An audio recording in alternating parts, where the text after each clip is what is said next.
How do you know if you would make a great life coach? Let's talk about it. I am going to give you 7 signs that you may just in fact have exactly what it takes to become a successful certified coach. If we haven't met before, my name is Liv Chapman. I'm the host of the 6-Figure Certified podcast. And at my school, IGC Coaching School, we have been training and certifying ICF credentialed coaches for almost 12 years now. And there are 7 signs, there may be more, but these are the top 7 that nearly every single successful coach that we have ever trained, who's ever graduated from our course, has in common. And I'm going to give those all to you today. I want to jump right into it, but I want to say one thing first and foremost. I believe that there's a lot of noise and a lot of distraction in the coaching industry, and it can get very confusing on what you should do to start and where you should begin. But there is nothing that beats being naturally skilled at helping people as the foundation. It doesn't matter how many followers you have. It doesn't matter if you have a fancy website at first. It doesn't matter if you have a huge social media presence or you're pumping out loads and loads of really perfect content. That is not the starting point for a coaching business. Coaching is a skill that you learn. And there are people, which I'm going to give you some of the signs that you're one of those people, that are naturally very good at it. And with a little bit of training, a little bit of education, some skill building around coaching, you can have an extremely lucrative career, an impactful career, and probably a much more joyful life because you're doing something that you're naturally great at. Just like in any other career, there is some skill building and training, and there's a learning curve. I know when I quit my teaching job to become a coach, I had to learn how to coach. I had to learn how to run a business. I was naturally gifted at helping people, and I was naturally interested in coaching, but I didn't know if I was going to be good at it right away. And I knew I wasn't going to be good at it without any type of learning. However, I'm going to tell you about these qualities. Okay.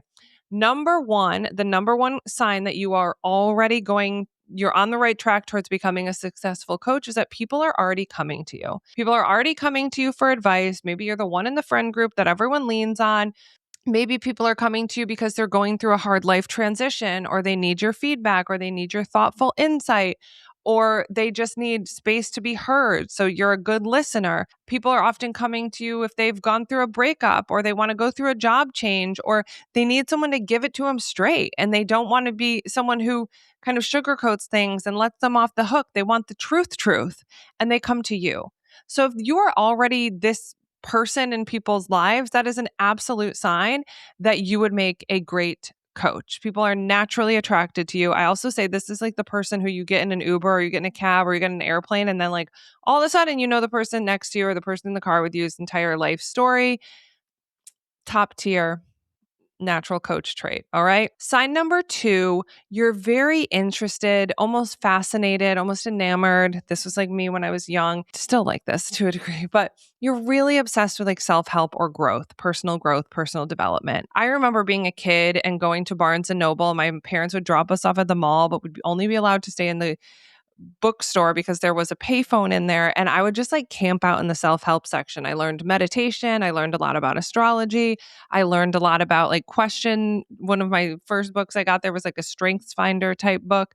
I learned so much, and I think that really set me on this path of like, oh my God, you can change your life. So if this is you, if you're constantly like buying the latest self-help book or personal growth book, and you're really interested in it, and you have people, around you maybe that they could grow and they're not, and you're almost like frustrated by that because you're like, I know you can do this. I know growth is possible. I do it. I've seen it.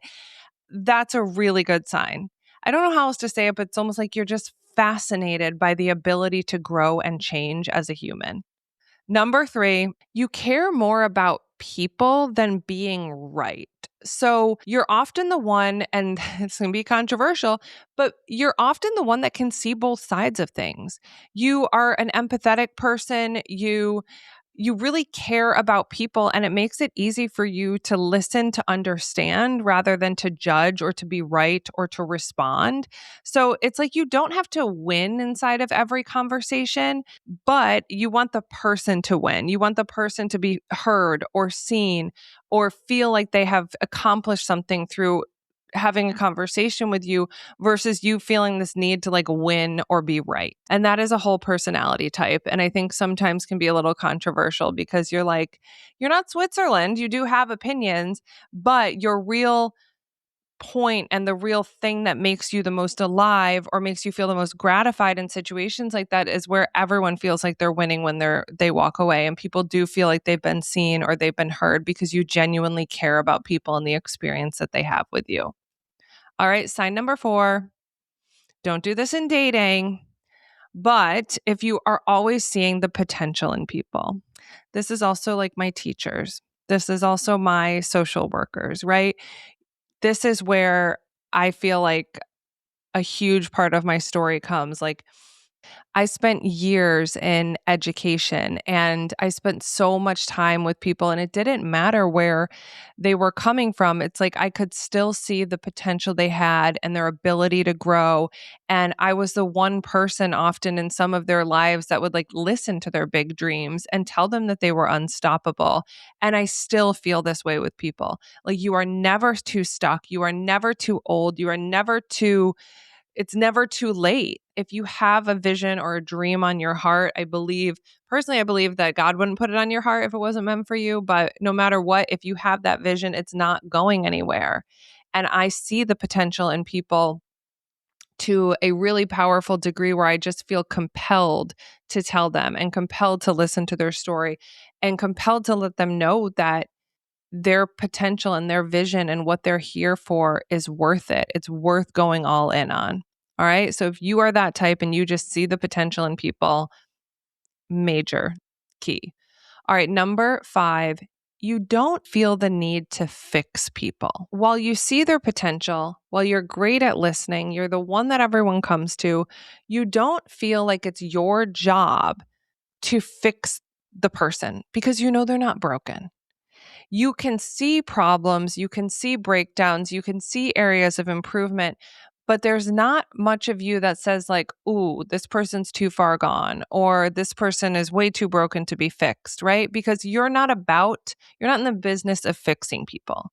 You're in the business of empowering people to change. And that's what motivates you. You can't cure every person's problems or fix every person's problems, but can you inspire them, empower them, help them see what's possible within themselves? This one is a little bit harder and I think also surprises people a little bit, but fixing people is not what coaches do. And I think there's part of people that might think like, "Oh, but I do want to fix people." But do you really think people are broken? And what I find is that most natural coaches are like, "No. I just think that if they made a couple changes or learned how to make decisions more for themselves or that respected their boundaries or that moved them towards their goals, they would experience a way different reality." So, that's what I'm trying to say here. Like, it's not about fixing people, it's about helping them grow. And at the end of the day, I want you to remember this too, that coaching is not about telling people what to do. It's about asking great questions that really inspire our clients, our coaching clients, to come up with their own answers and to make powerful, good choices for themselves. All right. Sign number 6, you're looking for more than just like another job, another position somewhere else. You're looking for meaning. You're looking for purpose. You're looking to have deep connected relationships, conversations with your clients. In coaching, they're not just like clients passing in the night. They're not popping into your store and you never see them again. Coaching packages are typically sold in a minimum of 90 days worth of coaching. You're in a relationship with your clients, obviously not a romantic relationship or anything. Don't be weird, but you guys are in a coach client relationship that is growing and building over time. So this isn't about just like finding another 9 to 5 that'll pay the bills, because you can't just like half be in a coaching session with your client. You're all in. And your spirit has to be all in, your vibe has to be all in, your energy has to be all into the conversation and to the coaching and to their goals that they're there for. So it's not just something you can kind of robot your way out of, right? This is why I don't believe that AI can ever replace the human connection available inside of a real coaching relationship, because like I just said, it is a relationship. And the reality is, most people don't get into coaching because they hate people. Like, that is the opposite. Like, if you're one of those people that's like, oh, I just hate people, you're probably not going to want to do this, because it requires you to really talk to people, really understand people, really listen to people, really support people. Most people come into coaching because they just want to help people in a different capacity that maybe is not allowed or not available to them in the traditional career that they're in. Like, teaching was my gateway drug into coaching. All right. Like, I loved it. I loved teaching. I just wanted to teach other things besides standardized testing, which I still to this day think is not worth anyone's time. And I didn't know how to do that because I hadn't seen it before. Right. And so now I'm able to teach inside of IGC coaching school and empower people and help people learn skills that are actually going to change their lives. And so I didn't go into coaching because I hated helping people. I went into coaching because I loved helping people so much, but I wanted it to be in a more powerful and impactful way. And I was very much restricted from teaching the concepts that I felt were actually going to change some of these kids' lives while being in a public school classroom. And let's get into sign number 7. You are actually a person who is willing to learn and grow themselves. I think most people, especially who have been perusing the internet looking for coaching information and advice, just think that, like, okay, I'm going to wake up tomorrow and I'm going to call myself a coach and now I'm going to be a coach. Great coaches, yes, they have natural qualities, all of which that I just mentioned. This is a profession, it's a career. So they also have to be willing to learn and to grow and to invest their time, their money, their energy into building the skill and learning how to do coaching with excellence. So sign number 7 is you do have to be a natural learner. You have to love learning. You have, just like the other one, like, you have to love growing. Growing a coaching business is not a get rich quick thing. It is a skill. Coaching is a skill-based profession. And those who do really, really well take all of these natural gifts and they build their coaching skills with those in mind. And then they sell their coaching packages with much more ease because they are these natural helpers. They are the people that are great listeners. They are willing to learn. They love growth.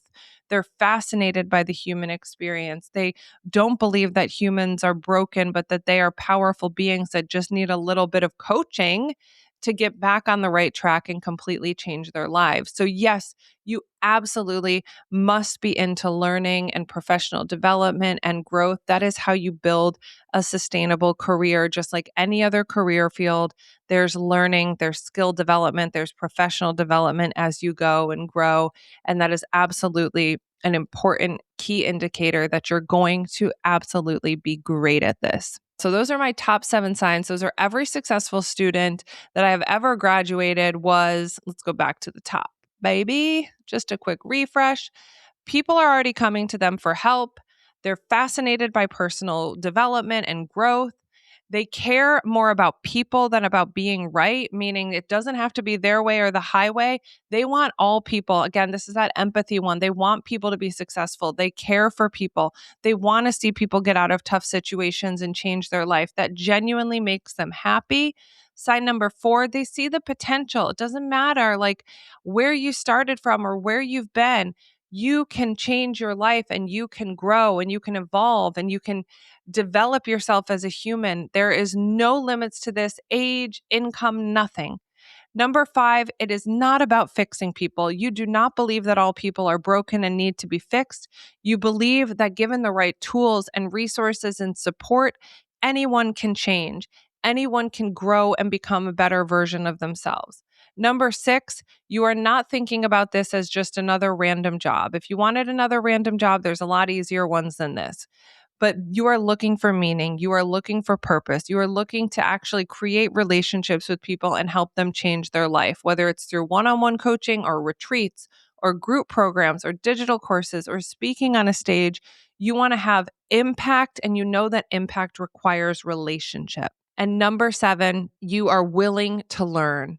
You are willing to grow as a person. It's not just about, oh, my client should be growing. My client needs to do personal development. You are also a learner. You're a natural learner, and you just want to get all of the knowledge you can to improve your own life, to be the best you can be, and pass that on to people that then will start working with you. I have met incredible people over the years, and I have to say, if you've got these 7, you are probably one of those incredible people. You would probably make an excellent coach. And if it's something that's been on your mind, I want to invite you to check out our free training, innerglowcircle.com/training. It walks you through even more of the actual steps you can take to become a certified coach. What does it actually take to get certified? What does it actually take to build credibility? And what does it actually take to get clients? So check that out if you want to take the next step. And if you believe I missed anything, let me know in the comments. I hope you found this helpful. Please like and subscribe. And if you are listening on Apple or Spotify, please leave us a review and tell me what you got out of this episode. I will see you next time. Happy coaching. We hope to see you in class soon.